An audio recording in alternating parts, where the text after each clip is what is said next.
ഇന്ന് നമ്മൾ തയ്യാറാക്കുന്നത് നല്ല ടേസ്റ്റി ആയിട്ടുള്ള തേങ്ങാക്കൊത്തൊക്കെ വറുത്തിട്ടിട്ടുള്ള ഒരു അടിപൊളി ഇഞ്ചിക്കറിയാണ്. ഇത് തയ്യാറാക്കാൻ വേണ്ടിയിട്ട് ഞാൻ ഒരു പാൻ ചൂടാക്കി അതിലേക്ക് ആവശ്യത്തിന് വെളിച്ചെണ്ണ ഒഴിച്ചു കൊടുത്തിട്ടുണ്ട്. ഇനി നമുക്കിതിലേക്ക് വേണ്ടിയിട്ടുള്ള തേങ്ങാക്കൊത്തൊക്കെ ആദ്യം ഒന്ന് വറുത്തെടുത്തിട്ട് മാറ്റാം. അപ്പോൾ നല്ലൊരു ബ്രൗൺ കളറാകുന്ന നമ്മൾ പായസത്തിനൊക്കെ വറുത്തെടുക്കില്ലേ, അതുപോലെ നല്ലൊരു ബ്രൗൺ കളറാകുന്ന സമയത്ത് വരെ വറുത്തിട്ട് മാറ്റിയെടുക്കുക. പിന്നെ ഞാനിതിലേക്കൊരു 20-25 അല്ലി വെളുത്തുള്ളിയാണ്, അതും കൂടെ ഒന്ന് ഫ്രൈ ചെയ്തിട്ട് മാറ്റാണ്. പിന്നെ നമ്മളിതിലേക്ക് ഇടുന്ന മെയിൻ ഇൻഗ്രീഡിയൻ്റ് ആയിട്ടുള്ള ഇഞ്ചിയാണ്. ഇഞ്ചി നന്നായിട്ടൊന്ന് ഗ്രേറ്റ് ചെയ്യണതായിരിക്കും കൂടുതൽ നല്ലത്. അപ്പോൾ പെട്ടെന്ന് എല്ലാം ഒരുപോലെ നമുക്ക് വറുത്ത് കിട്ടും. അപ്പോൾ ഞാനിവിടെ ഏകദേശം 1 കപ്പ് അളവിൽ ഇഞ്ചി എടുത്തിട്ടുണ്ട്. അത് കുറച്ച് വെളിച്ചെണ്ണയിൽ നന്നായിട്ടൊന്ന് വറുത്തെടുക്കുക. നല്ല ബ്രൗൺ കളർ ആവുന്നവരെ വറുത്തിട്ട് മാറ്റുക. ആ ഒരു എണ്ണയിൽ തന്നെ ഒരു 1/2 ടീസ്പൂൺ അളവിൽ കടുക്, 2 വറ്റൽമുളകും കൂടെ പൊട്ടിച്ചെടുക്കുക കേട്ടോ. കടുകൊക്കെ പൊട്ടിക്കഴിയുമ്പോൾ 2 വറ്റൽമുളകും അതുപോലെ തന്നെ കുറച്ച് കറിവേപ്പിലയും കൂടെ ചേർത്ത് കൊടുക്കുന്നുണ്ട്. ഇനി നമുക്കിതിലേക്ക് ചേർക്കേണ്ടത് ഉള്ളിയാണ്. ഉള്ളി ഞാനൊരു 1/4 കപ്പ് മാത്രമേ എടുത്തിട്ടുള്ളൂ. ഉള്ളി ഒന്ന് ചെറുതായിട്ടൊന്ന് വാടി വരുന്ന സമയത്ത് നമുക്കിതിലേക്ക് കുറച്ച് പച്ചമുളക്, ഒരുപാടൊന്നും വേണ്ട, ഒരു 2-3 മതിയാകും. പച്ചമുളകും കൂടെ ഇട്ട് ഉള്ളിയൊക്കെ ഒന്ന് വാടി വരുമ്പോൾ 1/4 ടീസ്പൂൺ അളവിൽ മഞ്ഞൾപ്പൊടി, ഒരു 2 ടീസ്പൂൺ ഫുള്ളായിട്ടുള്ള അളവിൽ എരിവിനനുസരിച്ചിട്ട് മുളക് പൊടിയും കൂടി ചേർത്ത് കൊടുക്കുക.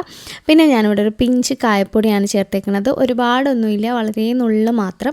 അതും കൂടെ ചേർത്ത് നന്നായിട്ടൊന്ന് ആ പൊടിയുടെ റോസ് സ്മെല്ലൊക്കെ ഒന്ന് മാറുന്ന വരെ നന്നായിട്ടൊന്ന് വഴറ്റിയതിന് ശേഷം നമ്മൾ നേരത്തെ വറുത്ത് മാറ്റി വെച്ചിട്ടുള്ള ഇഞ്ചി മിക്സിയുടെ ചെറിയ ജാറിലേക്ക് ഇട്ട് ഒന്ന് ക്രഷ് ചെയ്തതും നമ്മൾ നേരത്തെ വറുത്ത് മാറ്റി വെച്ചിട്ടുള്ള വെളുത്തുള്ളിയും കൂടി ഇതിലേക്ക് ചേർത്ത് കൊടുത്തിട്ട് ഒന്ന് നന്നായിട്ടൊന്ന് മിക്സ് ചെയ്യുക. ആ പൊടികളൊക്കെ ഒന്ന് നന്നായിട്ട് മൂത്തിട്ട് ആ ഒരു റോസ് സ്മെല്ലൊക്കെ ഒന്ന് മാറി കിട്ടണം. ആ ഒരു സമയത്ത് നമ്മൾ നേരത്തെ കുതിർക്കാൻ വെച്ചിട്ടുള്ള വാളംപുളി പിഴിഞ്ഞ വെള്ളം, അപ്പോൾ നമ്മൾ ഈ കറിക്ക് ആവശ്യമായിട്ടുള്ള എത്രത്തോളം പുളി ആവശ്യമാണ് ആ ഒരു ഇഞ്ചിയൊക്കെ ഇടുന്നതിനനുസരിച്ച് നമ്മൾ പുളിയും കൂടെ പിഴിഞ്ഞ് ചേർക്കുക.